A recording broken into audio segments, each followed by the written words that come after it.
According to President Trump, France, Germany, and Britain want to deploy their troops on Ukrainian territory. He also does not rule out the possibility of Washington providing air support. How does Moscow assess such a scenario? You know, we are, of course, monitoring what is happening in the international community,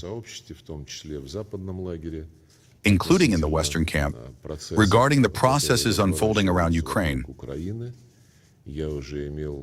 I have already had the opportunity and the satisfaction to emphasize that we are observing an increasingly clear understanding by our partners in the United States of the need to eliminate the root causes of the crisis, rather than trying to support those who throw out beautiful slogans about an immediate ceasefire and say that this will not mean an end to the pumping of weapons into Ukraine. It was such a statement that the President of France, Macron, made not long ago. It is good that this absolutely adventurous, confrontational position in support of continuing the war does not find understanding with the current administration of the United States, which seeks to delve into the substance of the problems and help eliminate the root causes underlying the crisis,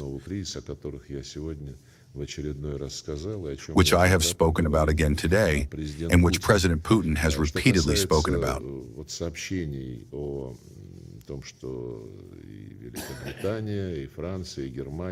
As for reports that Britain, France, and Germany want to develop collective security guarantees,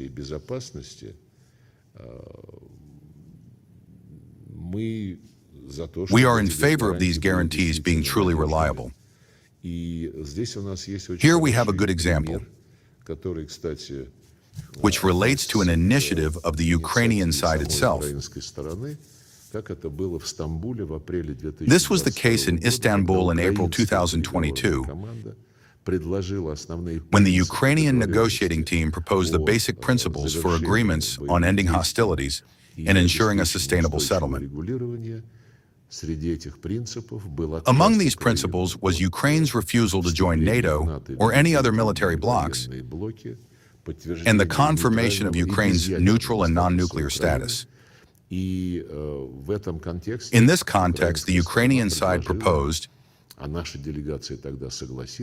and our delegation then agreed, to develop security guarantees, the participants of which would be all permanent members of the United Nations Security Council.